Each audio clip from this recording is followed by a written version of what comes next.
Every day I'm using AI. I use it to write contracts.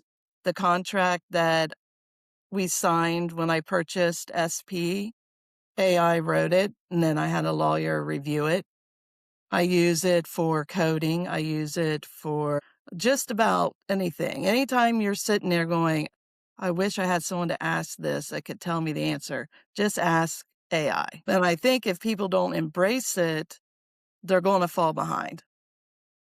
And what it can do, we're just now starting to know what it can do. And I don't think we have any idea where it's going to go.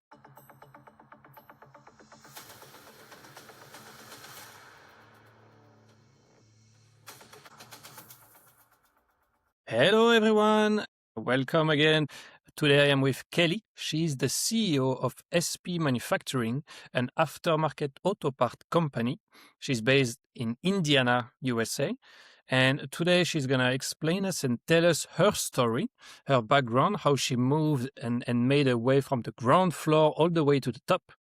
And she will share some challenges running a job shop, how she rethink and her company. So, hello, Kelly. How are you? Hey, good. Thanks for having me. Thank you. Thank you for joining our podcast. Very, very much appreciated. And well, as I just shared, we are going to go and deep dive into real stories of leader on the manufacturing industry. And let's start with your background and your story, if you don't mind. Yeah, so my story with manufacturing, machining in particular, and automotive industry goes way back. I grew up in my family-owned machine shop and worked my way up and was running it for several years. We did end up closing the end of 2012, and I spent the next 13 years trying to figure out what I wanted to do.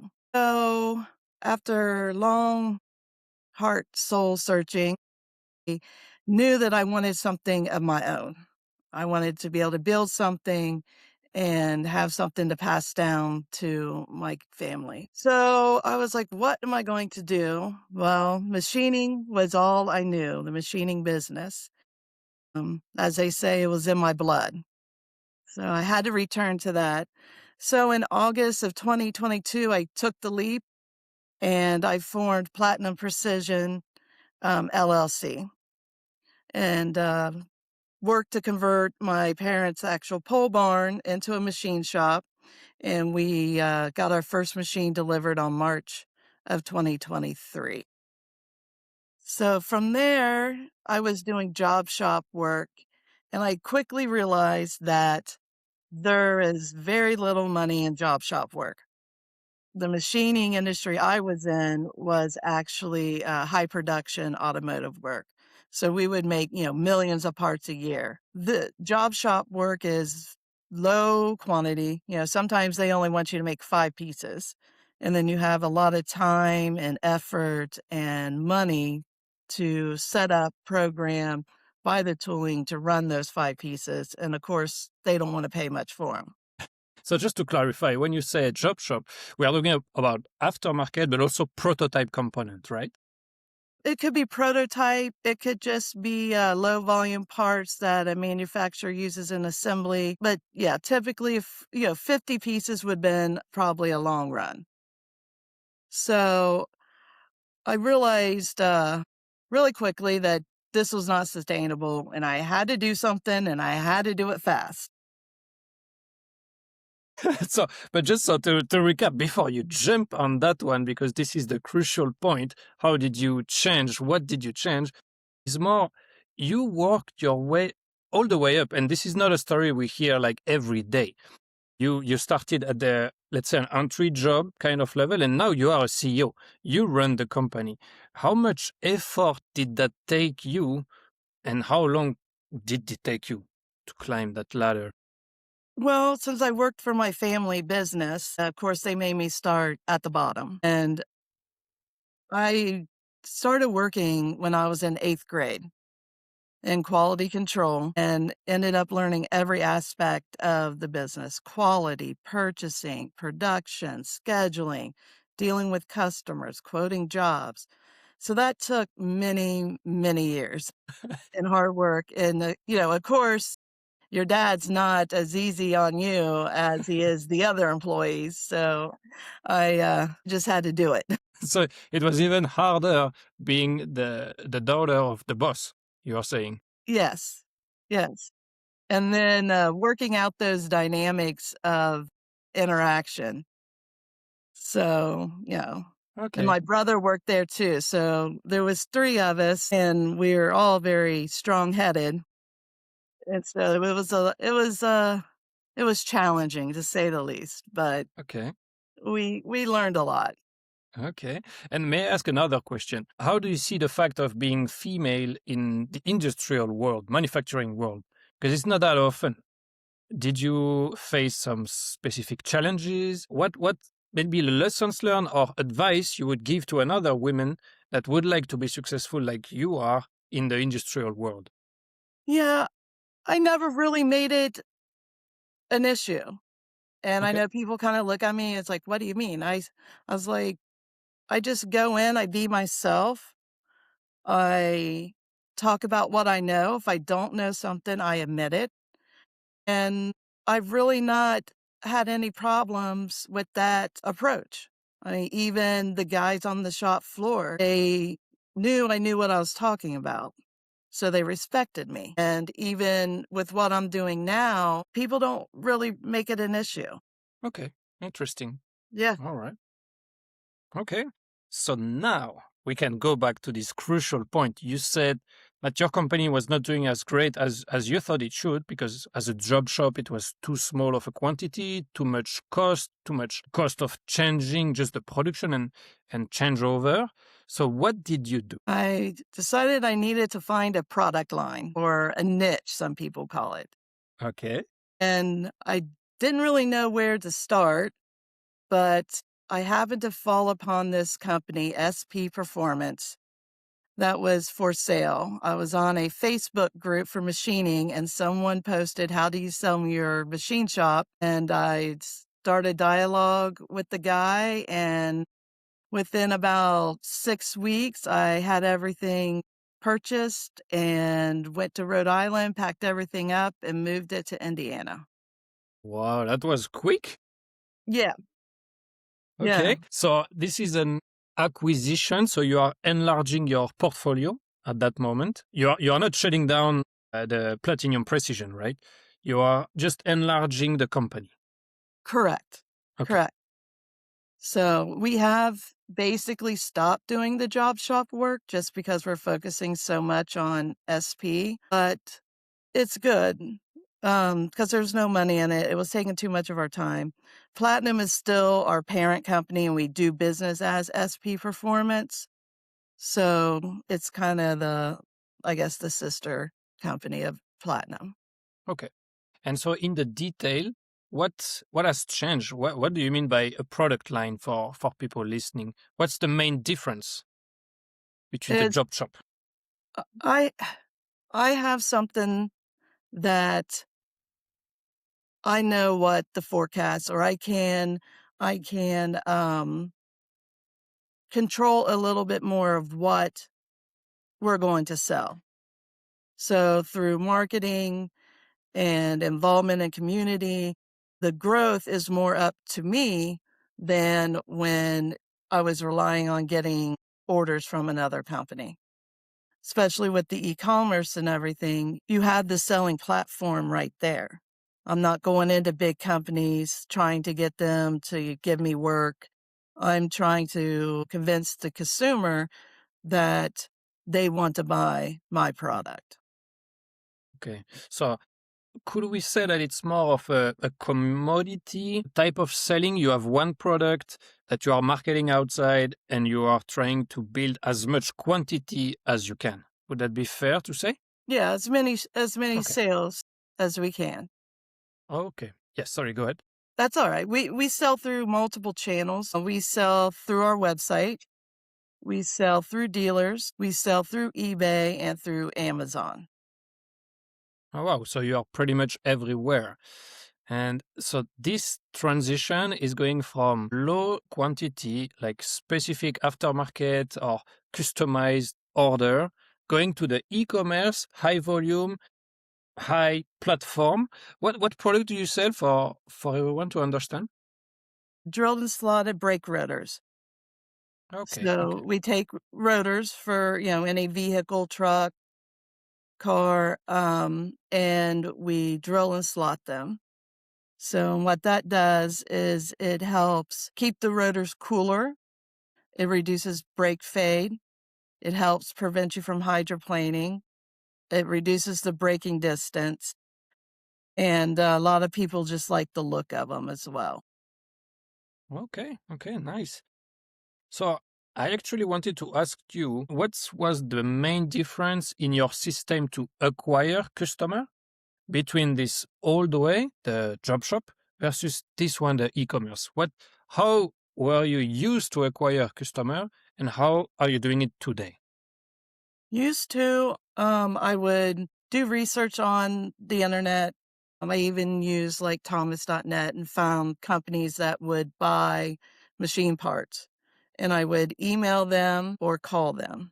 So kind of the old fashioned way of sales because they're not on the social media. They're not really on the different, online e-commerce, anything like that. LinkedIn did help me. I got a lot of support from LinkedIn, even just on like sourcing and problem solving, that type of stuff. But mainly, you just have to either know someone to get into these companies or you have to call and email and hope that they'll talk to you. Yes. And then SP, honestly, I'm learning how to gain customers. E-commerce obviously is totally new to me, totally new. So we're working on getting our name out there more, getting involved in the social media, doing email marketing, running ads, and so that's all new. That's actually our main focus for 2026 is the brand awareness. Okay. So if I remember correctly, you mentioned you had changed your website, or you have a new website to sell online. The new website should be live within the next week. Oh, well, that's a big milestone. Ready to start Yes, the new year. Great. yes. So, and it's going to be something different than anybody's ever seen. It's going to have some AI capabilities. So you can ask Orion any question about your car or how to do something or how to do a repair, and it will give you detailed instructions. And it will also pull videos from the internet that you can watch that show you how to do it as well. Oh, I really like it. Actually, I needed to talk also about AI because, well, obviously my company, Shop AI, we are learning, we are trying to expand and help people. So that's the perfect introduction. Thank you so much. Yeah. So how do you see AI impacting our industrial world right now as a manufacturing company? Question one. And two would be, how are you adapting to that? You just mentioned one example, but I would like to know more from your point of view as a leader in manufacturing. I actually use AI basically every day. Every day I'm using AI. I use it to write contracts. The contract that we signed when I purchased SP, AI wrote it, and then I had a lawyer review it. I use it for coding. I use it for just about anything. Anytime you're sitting there going, I wish I had someone to ask this that could tell me the answer, just ask AI. Nice. Okay. And I think if people don't embrace it, they're going to fall behind. And what it can do, we're just now starting to know what it can do, and I don't think we have any idea where it's going to go. Definitely. And you might be in the early adopter, right? Because especially in this market, the manufacturing world, not many people do use AI, or people might be afraid. As you said, either you are afraid, a little shy, you don't want to jump in, but you might fall behind. So have you seen any example, like a real example with colleagues or partners that you know in this world? As far as using AI, Yes, using AI for manufacturing. for manufacturing, I have not. Like you said, I think a lot of people, I don't know if they're scared of it or just don't understand what it can do. I think there needs to be more education on what it can do because it's amazing. It helped me redo my catalog. It helped me write some programs. If I have a question about how my ERP system works, I ask it, even though they don't have AI integrated, which drives me crazy. I go to my co-pilot and ask them, and actually I named her Agnes.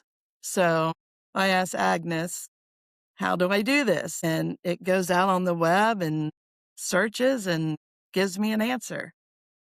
It's amazing. And It you is. notice what you just said? You said that you were somehow upset that your ERP system does not include AI. So once you adopt AI, you cannot live without, right? It's like it should be a mandatory now.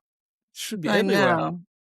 It should be. It should be. I don't I can't say enough about AI. So how did you integrate it on your website? You mentioned it's something completely new. I'm a little bit curious about it. Can you share more?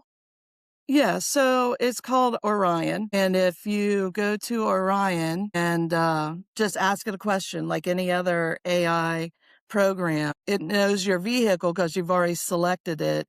So say you need to know how to, just something easy, change my windshield wiper blades.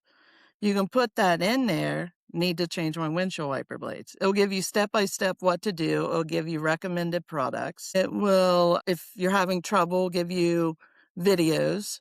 You can ask it a question like, oh, I'm having trouble getting this clip to move, and it'll give you guidance. Wow. And it's integrated directly in your website. So now all your customers have access to the technology when they buy, and it will guide them on how to select your product online. Okay. Who developed that website? Did you do it with your team by yourself, or did you subcontract the job? I've partnered with a company called howto.com. Okay. They really are the ones that's doing all the design and development, and we just started partnering in the last month, and they're going to have their site, we'll have our site, but it's all going to be powered off of Orion. Okay. Interesting. So now, if we want people to know where to find you or how to work with you, where should they look at? www.sp-performance.com. Okay, and they will find every resources necessary to purchase your product. Correct. Awesome. Thank you, Kelly. So I think the AI and the acquisition system is my favorite topic. So I appreciate you sharing because it's actually quite something new. And you are the first one that I know in this industry in my podcast that is mentioning about it and is seeing things differently and trying to adapt. So I really much appreciate your story, your background. We will definitely have to follow up on that website and that release soon. So let's say Yeah. February, it should be live. It should be live. The first round should be live, or we'll be constantly making improvements. We will be selling stuff besides rotors. We got our own product line of brake pads that we've developed with another company. And we're also partnering with other companies such as NRS brake pads, and we'll be selling other brand of auto parts that kind of fit in, that we believe in, to add more selection than just the rotors. Okay. All right. Sounds very good. Kelly, one more time, thank you so much. And thank you for being with me today. Thank you, Thank Kelly. you. I appreciate it. Bye.